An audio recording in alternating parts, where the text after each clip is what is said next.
We'll guide you through how to create Trello boards quickly and efficiently. If you find this helpful, consider subscribing and liking the video. First, open your web browser and go to the Trello website. Once you're logged in, you'll find yourself on the Trello homepage.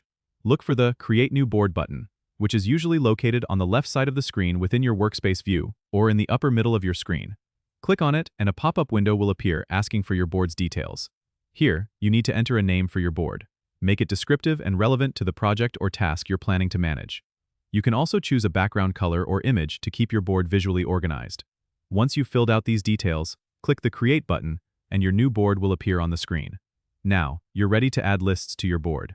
Lists in Trello are like columns that help organize your tasks.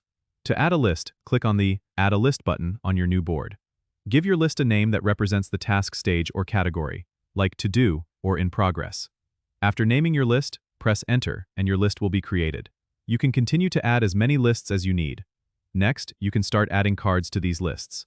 Cards are individual tasks or items. Click on Add a Card under any list, and a new window will pop up where you can enter a title for your card. Hit Enter when you're done, and your card will be added to the list. You can click on a card to add more details, such as descriptions, due dates, or checklists. You can also add labels to your cards for color-coded organization. Trello allows you to drag and drop cards between lists to update their status easily. This simple method of visual task management can greatly improve your productivity. Don't forget to subscribe and comment if this helped you out.